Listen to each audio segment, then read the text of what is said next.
On this episode, Ben covers third-party data on Saltro trials. Markets are looking hot right now. See what Turk has to say about them. Tommy discusses an article that gives instructions for farmers on how to collect from a Dicamba claim.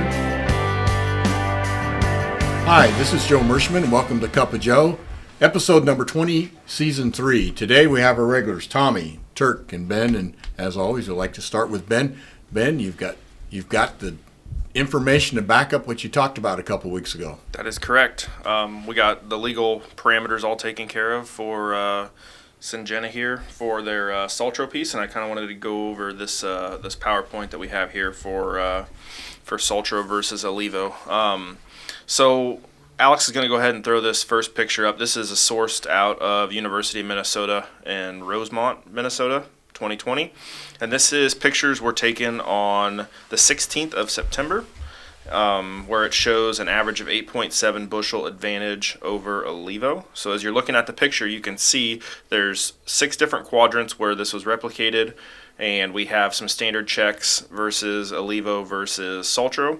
And at the bottom of each one of these standardized checks, you can go through and look at what the Saltro did in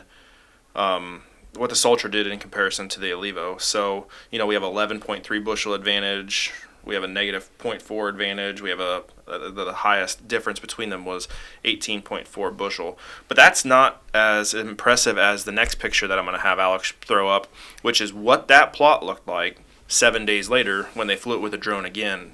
And what they're finding is how fast sudden death, the higher pressure that we have with sudden death, the more defoliation we have, the faster that happens, the harder hit the sudden death toll takes to the total overall yield. So that's the critical pod filling time, right? So if you're losing your leaves, you're losing the energy that's going into the pods. Correct. And it's just a very, very nice picture that we're looking at. Out of these tests, we had 250 eggs. I would say that's a low to moderate number for our SCN count. But this plot obviously has very, very, very high sudden death inoculation. So they had pictures just like this last year. We're going to back it up a second year in a row. We can roll back on through. It also shows we have a pie piece slice out on the third picture that we're going to pop up here.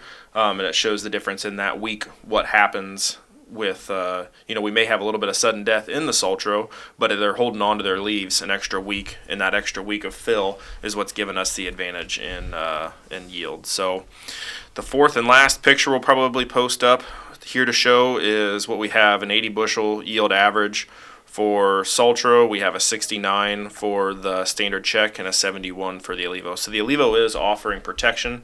We just believe that Saltro is offering more in these instances of high sudden death and high soybean cyst nematode counts. Excellent data. No question about it. You can visually see it, so you can see it and you can believe it. Yep. Third-party data. Ben, how much do you think with that phototoxicity is really playing into that yield-wise? I mean, we always, when we had some Olivo, years back, we always talked about the protection it got, but we were always talking about the phototoxicity of it. But with the Saltro not having that, do you think that's where you're getting a lot of the bigger claims, a lot of the yield advantage? We had a lot of different conversations when we had this talk with Syngenta, and they actually feel that Saltro probably helped to build on your point there, your question. Mm-hmm. They believe that just the overall plant health that we get out of having Saltro versus a standard check is you have better root development, you have better plant development, you get canopy quicker, you can handle drought stress better because of your root development. You have all these other these positive things that are coming out, more than just the soybean cyst and the sudden death protection. We have a healthier plant all the way through. So yes, your answer is yes. You're seeing higher populations out in the field in comparison to the Olivo check. You're seeing better root development, you're seeing better shoot and leaf development with the Saltro product in comparison to the Olivo. Great. Just so our listeners understand, at Mershman Seeds, we're an independent company. We're not tied to any of these two companies, so we could choose either product. We can go either Olivo or we can go with Saltro, and after looking at all the information from both sides, we decided to go with Saltro. We felt it was a better product. So that's why we're selling Saltro. So Olivo's not a bad product, but we just think Saltro's a little better. Correct. It's definitely better for that plant when it first comes out of the ground and you have some PKOs out there. Right. You just get a faster emergence when you have stress of either herbicide or weather. Correct. Combined Olivo or combined Saltro with our Tripidity, and you're really off to the races. You are very much so. Pretty dynamic duo there. Well, Turk, you got a lot of notes there. I just was going to talk about the markets a little bit again. They soybeans took a little dip down, but now we're back making new highs, and we got the first 4 contract months over $12, Joe.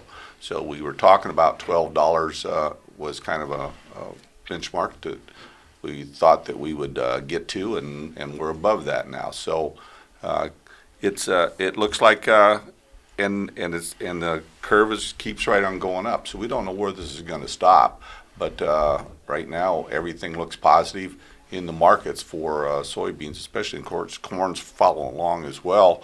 Corn is not performing quite as well as soybeans, but they took a little dip down. They haven't got back to new highs yet, but they're getting really close.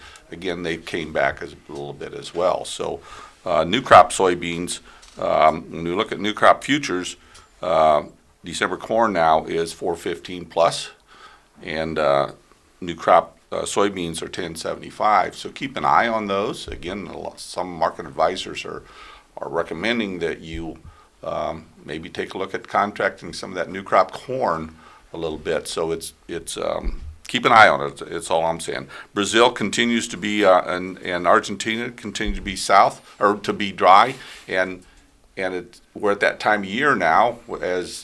Just remember that South America is just the opposite of us. So we're getting close to that December 20th time frame where we're going to flip over and things start happening in reproductive stages. So we're going to be getting silking going on and pollination or flowering going on in soybeans.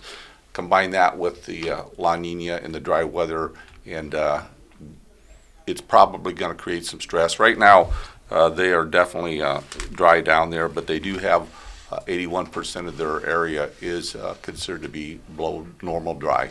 So they're running into like the end of June right now. So Correct, the end of for us. December. So if you go think back the end of June, when soybeans are under stress right now, what the effect it has on them at harvest if it stays dry. If it stays dry, yes. Turk, do you see us maybe making a little more switch to soybean acres here in the United States just because of their more profitability? Yeah, I do. I think we'll see 90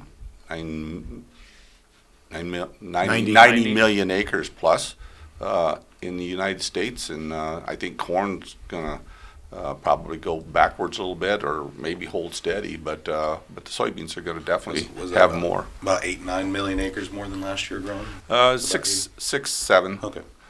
Well, the other two factors that I've read too about the markets, what's feeding the markets is our weaker dollar. The dollar continues Yep. to, as the government prints more money and puts stimulus money out there, that's making our dollar value of our dollar go down, and then also the Chinese hog herd is rebounding and getting at higher levels, so they need to be fed. Yep. And so probably the pork producers going to see a little bit tougher sledding with not exports going down a little bit maybe, and we're going to sell it more as soybeans and soybean meal. Soybean meal, yep.